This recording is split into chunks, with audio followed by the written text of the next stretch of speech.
Olá, bom dia a todos. Eu vou fazer minha audiodescrição brevemente.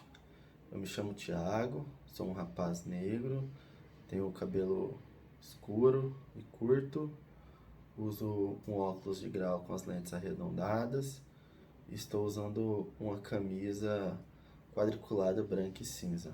Ao meu fundo existem paredes brancas e uma cadeira escura virada. Eu vou falar sobre o Encontro 13, que ocorreu no dia 6 de julho de 2022 e que teve como tema como o brasileiro se alimenta, tipos de alimento e a forma de alimentação. Já a biografia utilizada foram dois textos, sendo um deles um artigo da Revista de Saúde Pública denominado Padrões Alimentares de Adultos Brasileiros em 2008, 2009 e 2017 e 2018, de autoria da Ana Beatriz Souza Antunes e outras autoras. Também foi analisada a tese de doutorado, denominada Uma Leitura Marxista da Questão Alimentar no Brasil, o Guia Alimentar para a População Brasileira em Questão, de autoria da Suzana Moreira Padrão. Nesse encontro, a discussão abarcou principalmente a reflexão sobre os padrões alimentares no Brasil, bem como a concepção do alimento como mercadoria e a influência disso na vida do trabalhador.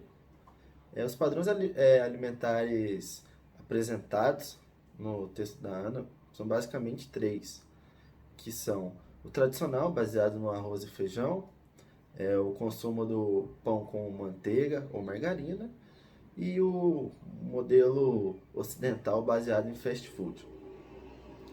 E além disso, o texto apresentou recortes de regiões do Brasil, o gênero e o critério econômico para diferenciar os consumidores de cada um desses padrões. A primeira conclusão que o grupo chegou relativa a isso são de que as políticas públicas relacionadas à alimentação, em especial os guias nutricionais, né, que devem apontar a alimentação adequada para a população, devem considerar as especificidades, né, de cada uma das cinco regiões, a raça, o gênero, e focar especificamente no trabalhador. Porque para que a gente consiga combater a fome e a desnutrição no país, é fundamental que a gente consiga, né, criar um padrão que seja de fácil acesso ao trabalhador, porque atualmente a saúde é garantida somente para quem tem tempo e dinheiro para pensar em uma dieta balanceada, né? Além disso, a gente tem que pensar também que os guias alimentares eles precisam enfrentar o modelo vigente de alimentação, que é caracterizado por uma alimentação rápida, né, baseada em fast food, pouco nutritiva e que pode causar obesidade e estar associada a doenças crônicas, né? Porém, é sabido que essas políticas públicas normalmente estão submetidas ao poder do mercado e pela lógica do alimento como mercadoria, que acabam forçando esses hábitos universais que desconsideram a necessidade de nutrir e também destrói a cultura e costumes locais em vista de introduzir alimentos processados e fast foods, justamente permeando-se a lógica do lucro em cima do alimento. E a outra conclusão é de que, em contraponto aos programas sociais alimentares brasileiros, que historicamente são descontínuos, fragmentados, compensatórios e isolados, as políticas públicas devem ter um caráter de política de Estado e não de governo, de modo que tais programas devem ser perpetuados e não somente durar 4 ou 8 anos de acordo com o mandato político em vigência, né? Essas ações também devem ser ampliadas para além da medicação e culpabilização da população, visto que atualmente é atribuído ao cidadão, né, a uma transferência do dever do próprio cuidado ao indivíduo, a partir de uma perspectiva neoliberal. Então, é necessário que a gente perpasse esse ponto e consiga pensar de um modo geral em meios de gerar uma alimentação, a conscientização do trabalhador, para que todos possam ter acesso a uma alimentação de qualidade e basicamente obter a saúde adequada, né? Houve também bastante crítica, né, em relação a alguns pontos dos dois textos, né? A gente verifica que na análise da Ana, né, em relação aos padrões brasileiros de alimentação, foi deixado de lado o recorte racial, assim como na análise marxista da tese foi deixado de lado tanto o recorte racial como de gênero. E a gente entende que são dois pontos extremamente fundamentais em qualquer análise marxista que a gente faça, justamente porque tanto a raça quanto o gênero são traços que determinam fortemente a escolha do indivíduo, do trabalhador.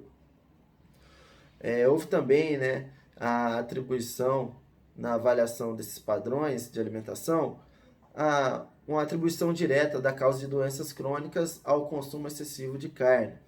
Porém, além de não existir provas nesse sentido, né, verifica-se que o cidadão médio mal tem acesso à carne, né, justamente em razão do preço, principalmente para conseguir consumi-la em excesso.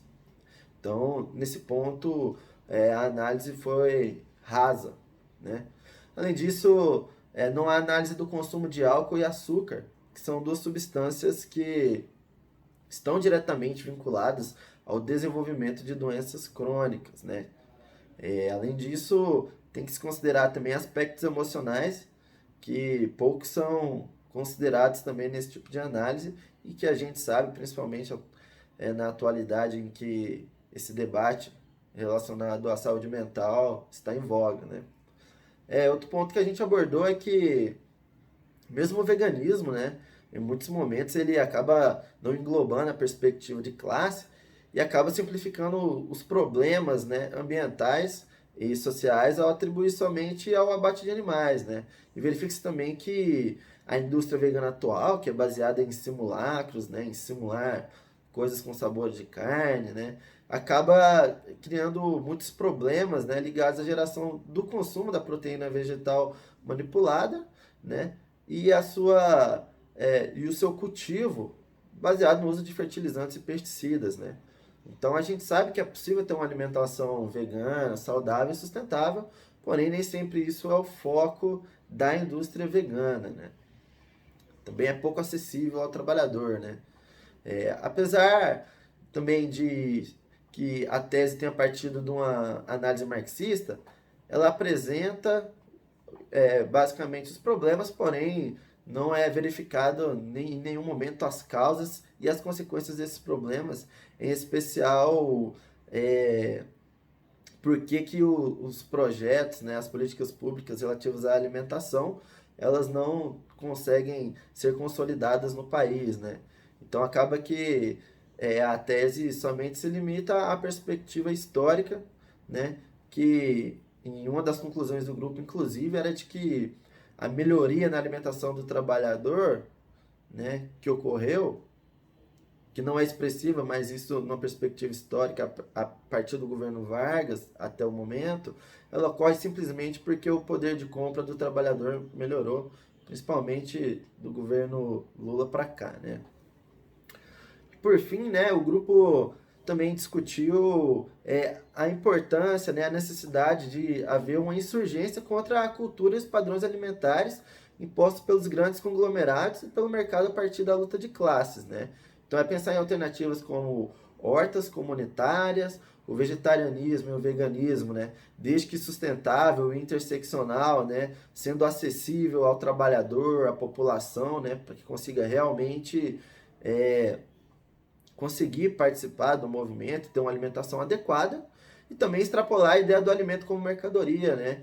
E isso a gente trouxe diversos exemplos na discussão, né? Que ocorre já nas comunidades, né? E principalmente por meio dos terreiros e centros comunitários, né? Pela prática das trocas de sementes, né? E oferecimento de alimentos aos subalternizados. Bom, a minha exposição sobre esse encontro foi basicamente isso. Uma boa manhã a todos.